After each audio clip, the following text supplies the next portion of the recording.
Olá, olá pessoal, estamos de volta para o nosso bloco complementar dos estudos sobre tutelas provisórias. Na nossa primeira aula, no nosso bloco principal, falamos sobre o conceito de tutelas provisórias, características de tutelas provisórias, classificação, regras gerais das provisórias, regras aplicadas tanto às tutelas de urgência quanto às tutelas de evidência e concluímos estudando as regras da tutela de urgência. Urgência antecipada, urgência cautelar. E agora concluiremos o nosso estudo trabalhando a tutela de urgência antecipada requerida de forma antecedente. E também falando sobre a tutela de evidência, ok? Então, sem demora, abra aí o seu código, o seu caderno, a sua apostila e vamos ao trabalho, ok? Veja bem, primeira nota que eu quero aqui fazer. Você precisará realizar a leitura aí no seu código, a leitura no seu material sobre o procedimento da tutela cautelar antecedente, que está lá a partir do artigo 305. Perfeito? Você precisa fazer essa leitura é uma leitura importante. Mas, como nós não temos como trazer tudo da apostila para o vídeo, né? A gente traz para o vídeo apenas aquilo que é mais importante, aquilo que os resultados e que os exames anteriores nos revela ser o mais importante, aqui nós vamos falar apenas sobre a tutela antecipada antecedente, que está no artigo 303 e 304, ok? Então aqui na aula gravada, nós vamos falar sobre a tutela antecipada antecedente. E você fará a leitura que é importante também, acerca da tutela cautelar antecedente prevista a partir do artigo 305. Perfeito? Lembre-se aqui comigo, as tutelas de urgência nas duas espécies, antecipada e cautelar, podem ser concedidas de forma antecedente ou incidental, enquanto que a tutela de evidência somente pode ser requerida e concedida incidentalmente. Nós vamos então trabalhar nesse momento sobre o procedimento da tutela de urgência antecipada requerida de forma antecedente. Tema muito presente em prova de concurso público, notadamente em exames da OAB. Pense aqui você. Foi aprovado na sua OAB, primeira, segunda fase, pegou ali a sua carteirinha vermelha, e se encontra no seu luxuoso, né, só que não para a maioria, escritório de advocacia. Quando chega ali um senhor, né, de meia idade, 40 e poucos anos, desesperado, e diz: doutor, meu pai está na UTI de um hospital, precisando de uma cirurgia emergencial, e o plano de saúde disse que não vai cobrir. Eu não tenho condições de pagar 100 mil reais naquela cirurgia. Meu pai não vai viver se essa cirurgia não for realizada. Doutor, me ajuda. Perfeito. E aí você matou aqui a charada, precisa ajuizar uma ação, né, uma ação cível, a fim de obrigar o plano de saúde a arcar com os custos da cirurgia.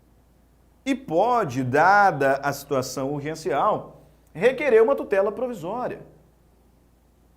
Nós temos aqui a probabilidade do direito e o perigo da demora. E você poderá, então, requerer uma tutela provisória de urgência, antecipada, porque a cirurgia é o que a parte quer. Portanto, você almeja uma tutela que é satisfativa. Tutela provisória de urgência antecipada. Ótimo. Só que você é uma pessoa zelosa, um advogado civilista, né, dedicado, estudioso e sabe que petição inicial é uma peça muito importante. E que nós não podemos fazer de qualquer jeito uma petição inicial. Uma petição inicial bem feita demanda tempo, demanda estudo dos fatos, análise dos documentos, uma análise, por que não doutrinária, uma pesquisa jurisprudencial. E assim sendo, vira lá para o seu possível cliente e diz para ele o seguinte: olha, me traga os documentos do seu pai, os documentos do plano de saúde e me dê aí pelo menos uns 5 dias para que eu consiga analisar todos esses documentos, analisar os fatos, fazer um estudo doutrinário, fazer um estudo jurisprudencial e então protocolar a nossa petição inicial muito bem feita, petição inicial esta ou nesta, em que requereremos uma tutela provisória de urgência antecipada. O sujeito vira para sua cara e diz: doutor, meu pai vai morrer.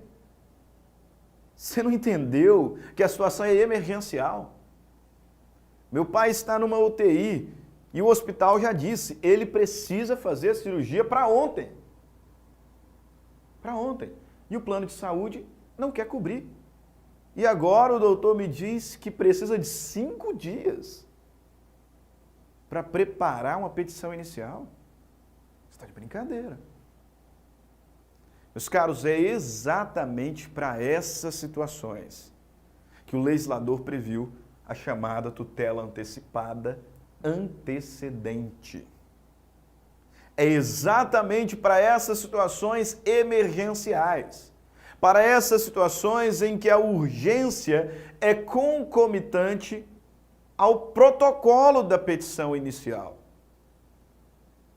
Eu não estou numa situação de um simples, se é que tem como, mas um simples perigo de dano. Estou diante de uma situação emergencial. Não tenho tempo, nem mesmo para fazer uma petição inicial bem feita, completa. Para essas situações, o legislador previu aí a figura da tutela antecipada antecedente, onde você vai protocolar, à luz do artigo 303, uma petição inicial simplificada. Uma petição inicial simplificada, onde indique o seu pedido final, eu preciso indicar já o pedido final, e vou ali descrever de forma objetiva, faticamente, demonstrando os requisitos para a concessão da tutela antecipada. Fumus boni iuris, o periculum in mora. Só que uma petição inicial simples, que eu vou me limitar a isso, fazer o pedido de tutela antecipada e indicar o meu pedido de tutela final para analisar a referibilidade. Vou indicar ainda, o legislador exige, que eu quero esse procedimento para dizer para o juiz: juiz, essa não é a minha petição definitiva. Afinal, ele não tem bola de cristal, Você precisa colocar lá nos pedidos que quer que essa petição inicial siga o procedimento do artigo 303. Ou seja, o procedimento da tutela antecipada antecedente. Dizendo, doutor, excelentíssimo senhor, doutor, juiz de direito, dá aquela rasgação de seda, eu preciso que mais tarde me seja concedido prazo para completar a inicial. Perfeito? É o que você vai fazer. E assim fazendo, nós então vamos aqui analisar possível procedimento, O que vai acontecer quando do protocolo da sua petição inicial simplificada, requerendo antecipada antecedente. Então você veio aqui e protocolou a sua petição inicial simplificada. Ela foi distribuída e, tendo sido recebida pelo juiz, o juiz então proferiu uma decisão interlocutória. Nesse primeiro momento, vamos analisar aqui um cenário não tão bom para você, advogado. O juiz, depois da distribuição da inicial, proferiu uma decisão interlocutória indeferindo o seu pedido de tutela antecipada antecedente. Você fez lá a sua inicial simplificada, protocolou, ela foi distribuída, o juiz recebeu e entende que os requisitos não estão presentes. Os requisitos do fumus boniuris, do periculum in mora, não estão presentes e, por isso, indeferiu o seu pedido de tutela antecipada antecedente. O que acontecerá, grave isso é importantíssimo, caso o pedido de tutela antecipada antecedente seja indeferido? Nesse caso, o legislador nos diz que o autor será intimado para emendar a inicial. Muito cuidado com pegadinhas bestas de prova. Eu já vi, por exemplo, questões de concurso que afirmam: se o pedido de tutela antecipada antecedente for indeferido, o processo será extinto. Extinto de plano. Não. Afinal, você fez a sua petição muito rapidamente. Apresentou-lhe uma petição simplificada. Por isso, o legislador diz que se o pedido for indeferido, o autor será intimado desse indeferimento e intimado para emendar a inicial, para completar essa inicial até então simplificada. E ele terá para isso o prazo de 5 dias. Cuidado com esse prazo. No contexto do indeferimento de um pedido de tutela antecipada antecedente, o autor terá 5 dias para emendar a sua inicial. Se ele emendar a inicial, então nós vamos seguir o caminho do procedimento comum. O réu será citado e intimado para audiência de conciliação e mediação. Posteriormente, nós teremos contestação, impugnação da contestação, enfim. Se o autor emendar a inicial, nós vamos seguir o procedimento comum. Agora, se o autor quedar-se inerte, se ele não emendar a inicial, então, nesse caso, aí sim, o processo será extinto sem resolução do mérito. Portanto, será prolatada uma sentença terminativa. Perfeito? Esse é o primeiro cenário. Duas pegadinhas possíveis. Cuidado. Pode aparecer lá na sua prova. Se o pedido de tutela antecipada antecedente for indeferido, o processo será extinto de plano. Errado. Se ele for indeferido, o autor será intimado para emendar a inicial. Aí cai na sua prova que ele será intimado para emendar a inicial no prazo de 15 dias. Errado. Nesse caso, o prazo será de 5 dias. Emendou, procedimento comum. Não emendou, sentença terminativa. O processo será extinto sem resolução do mérito. Ok? Perfeito, professor. Mas eu sou um bom advogado, né? Eu sou um Harvey Specter e eu não perco nunca. Beleza, doutor. Né? Vamos lá, então. Você fez a sua petição inicial, protocolou, ela foi distribuída, o juiz recebeu, proferiu uma decisão interlocutória deferindo o seu pedido de tutela antecipada antecedente. Parabéns, o juiz concedeu a sua tutela provisória de urgência antecipada e que foi requerida de forma antecedente. Ótimo. E agora? O que vai acontecer? Agora, o que acontece é o seguinte, nós teremos 2 atos praticados pelo magistrado. O magistrado vai citar o réu, intimando-o dessa decisão interlocutória que concedeu a tutela antecipada, ou seja, intimando-o para cumprir a decisão, mas vai também te intimar autor. Para quê? Para aditar a sua inicial. Afinal, a inicial aqui apresentada foi uma inicial simples, foi uma inicial simplificada. Então, você será intimado autor para aditar a inicial. E terá o prazo de 5 dias? Não. Você terá o prazo de 15 dias. Por isso que eu falei para tomar um cuidado enorme com aquele prazo do indeferimento. Se a tutela antecipada requerida de forma antecedente for indeferida, o autor é intimado, melhor dizendo, para emendar no prazo de 5 dias. Agora, se ela for deferida, ele será intimado para aditar no prazo de 15. Por quê, professor? Não sei. Está na lei. Está na lei. Então, cuidado com esse prazo.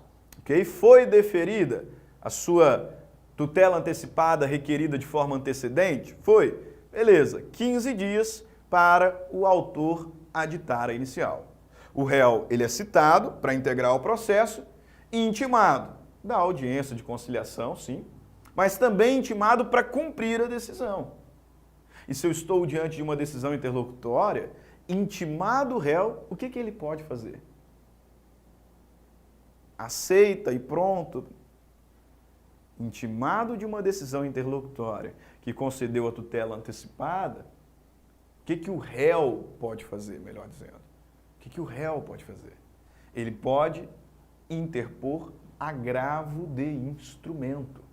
Agravo de instrumento num prazo de 15 dias úteis. Ok? Vamos aqui rapidamente analisar novamente. Veja, petição inicial, distribuída, decisão interlocutória que deferiu a tutela. Perfeito.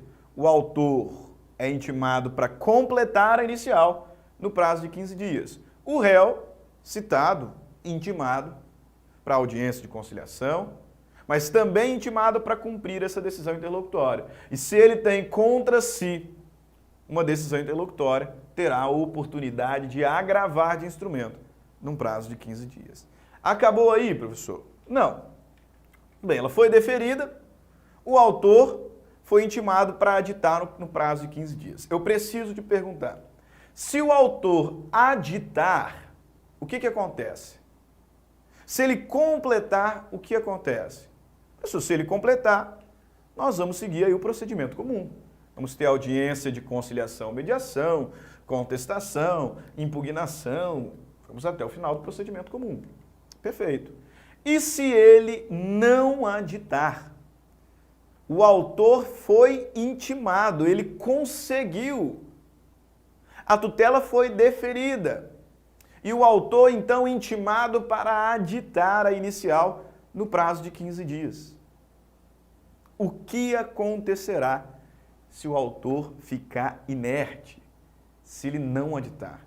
Meus caros, se o autor não aditar a inicial no prazo de 15 dias, o juiz prolatará uma sentença terminativa, extinguindo o feito sem resolução do mérito. Perfeito? Observe, portanto, que a inércia do autor gera o fim do processo. O seu pedido de tutela antecipada antecedente foi indeferido. Você, autor, será intimado para emendar no prazo de 5 dias. Ele foi deferido. Você, autor, será intimado para aditar a sua inicial num prazo de 15 dias. Tanto num caso quanto no outro, se a emenda ou aditamento não for realizado, o processo é extinto. Extinto sem resolução do mérito. Sem resolução do mérito. Agora, se a emenda for realizada, se o aditamento for realizado, vamos embora no procedimento comum, até a sentença e depois possibilidades de recurso. Perfeito? Para concluir essa parte e falarmos sobre tutela de evidência, eu preciso fazer um último questionamento. Até dar uma pausa aqui para você assimilar o que vou te perguntar. Este cenário. Você requereu uma tutela antecipada antecedente. Ela foi deferida.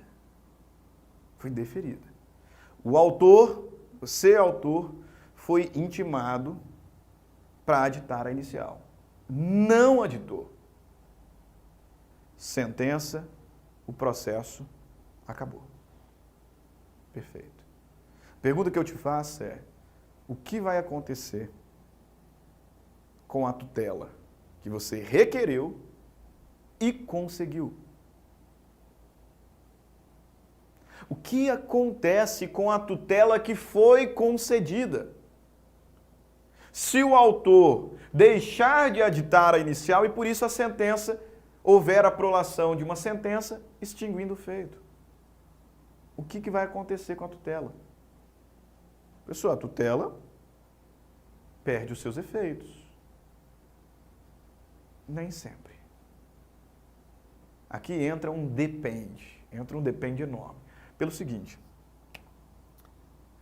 a tutela foi deferida, o autor intimado não aditou, sentença. Quando essa sentença for prolatada por conta da inércia do autor, dois efeitos poderão ser produzidos. Primeiro efeito, a perda da tutela. Então, podemos colocar aqui a extinção ou a ineficácia da tutela. Da tutela antecipada. Mas pode essa sentença gerar o que a gente chama de estabilização. A tutela antecipada, ela pode estabilizar.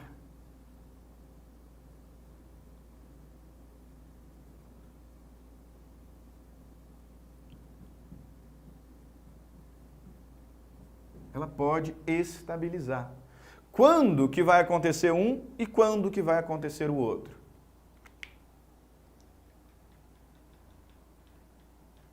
Lembra aqui desse agravo? A tutela foi deferida, o réu foi citado e intimado para cumprir a decisão. E frente a isso, ele tem a possibilidade de agravar de instrumento para impugnar a decisão interlocutória que foi proferida. Perfeito? Está vendo esse agravo? Ótimo. Quando esta sentença, extinguindo o feito sem resolução do mérito, porque o autor não aditou a inicial, for proferida, se o réu tiver agravado de instrumento, a tutela antecipada perde os seus efeitos. Agora, se o réu não interpuser o agravo de instrumento, então nós teremos a estabilização. Perfeito? Quando o réu não agravar de instrumento e o processo for extinto sem resolução do mérito, a tutela deferida estabiliza. Se o réu agravou de instrumento, a tutela se torna ineficaz. Perfeito? Estabilização da tutela. A estabilização da tutela é um fenômeno novo no CPC 15, que ocorre quando houver dupla inércia. O autor que obteve uma tutela antecipada antecedente não adita a sua inicial e, portanto, o processo é extinto e o réu não agrava. Intimado da decisão, não agrava. Se o réu tiver agravado e o autor não aditar, ineficácia da tutela antecipada. Perfeito? Ótimo. Para você fechar e você anotar, anote isso no seu caderno. Somente a tutela antecipada, requerida de forma antecedente, é que é passível de estabilização. Ok? Tutela de evidência não estabiliza, tutela cautelar não estabiliza e tutela antecipada incidental também não estabiliza. Somente a tutela antecipada antecedente é que é passível de estabilização para as situações em que não houver, em que tendo sido deferida, não houver a interposição do recurso cabível. Que é bem verdade, existe no STJ uma decisão falando que qualquer forma de defesa poderia evitar a estabilização. Mas nós não vamos entrar aqui no mérito jurisprudencial porque ainda há muita dúvida, ainda há muita discussão. Você vai levar para a sua prova que somente a tutela antecipada antecedente é passível de estabilização e isso acontece quando não houver a interposição do recurso cabível, que é um agravo de instrumento. Perfeito? Ok. Vamos fechar então a nossa aula fazendo aqui menção à tutela de evidência. Quando que é possível requerer uma tutela de evidência? Quais são os seus requisitos? De forma bem célere, um artigo apenas, com 4 incisos. Veja lá. A tutela de evidência será concedida, ponto importante, independentemente da demonstração do perigo de dano ou risco ao resultado útil do processo. A tutela de evidência não depende da demonstração do periculum in mora. Periculum in mora é um requisito da tutela de urgência. A tutela de evidência independe da demonstração do perigo de dano. E será concedida quando?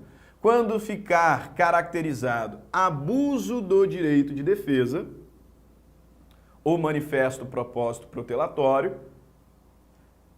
Ainda, quando as alegações de fato puderem ser comprovadas documentalmente e houver tese firmada em julgamento de casos repetitivos ou súmula vinculante.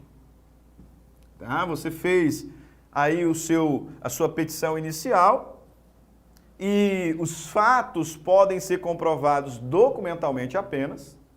E nesse caso tem tese firmada em recurso especial repetitivo, recurso extraordinário repetitivo, IRDR, incidente de assunção de competência ou em súmula vinculante.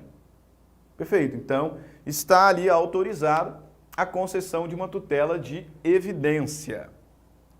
Ainda, quando se tratar de pedido rei persecutório, que está relacionado a contrato de depósito, tá? Tem um contrato de depósito, a coisa não foi devolvida, então eu faço um pedido rei persecutório, para perseguir a coisa que foi entregue em depósito. Quando se tratar de um pedido rei persecutório, fundado em prova documental adequada do contrato de depósito, caso em que será decretada a ordem de entrega do objeto custodiado sob cominação de multa. E, por fim, quando a petição inicial for instruída com prova documental suficiente dos fatos constitutivos do direito do autor, a que o réu não oponha prova capaz de gerar dúvida razoável. Marque de rosa choque o parágrafo único, que está diretamente relacionado ao artigo 9º, inciso 2 do Código de Processo Civil, artigo 9º, parágrafo único, inciso 2, sobre o qual falamos no último bloco. O legislador diz aqui no parágrafo único do 311 que nas hipóteses do inciso 2 e 3, o juiz poderá decidir liminarmente, ou seja, sem ouvir a parte contrária. Sem ouvir a parte contrária. Então, muito cuidado. No inciso 4, concessão da tutela de evidência, porque a inicial foi instruída com prova documental suficiente dos fatos e o réu não opôs prova capaz de gerar dúvida razoável, bem como, no inciso 1, situação de abuso do direito de defesa ou manifesto propósito protelatório, não cabe tutela de evidência liminar. Não cabe. Tutela de evidência liminar é apenas para os casos em que os fatos estiverem comprovados documentalmente e houver tese firmada em julgamento repetitivo ou súmula vinculante e para o caso de pedido rei persecutório, ou seja, inciso 2 e inciso 3. Abuso do direito de defesa e situação em que o réu não opôs prova capaz de colocar em dúvida aquilo que foi alegado pelo autor, não cabe concessão liminar. E é muito óbvio, por quê? Porque o réu tem que participar, ué. Como é que vai ter abuso de direito de defesa sem o réu participar? Como é que teremos a caracterização do inciso 4 sem o réu participar? Então é óbvio, inciso 1 e inciso 4 do artigo 311 só pode ser concedida a tutela de evidência depois da participação do réu. Agora, no inciso 2, né, tese firmada em julgamento repetitivo, súmula vinculante, fatos comprovados documentalmente. Inciso 3, pedido rei persecutório, é possível a concessão sem prévia oitiva do réu. Perfeito? Guarde isso, muito importante, já caiu em provas anteriores, conforme você verá no banco de questões, ok? Ficamos por aqui. Grande abraço a todos. Tchau, tchau e até a próxima aula.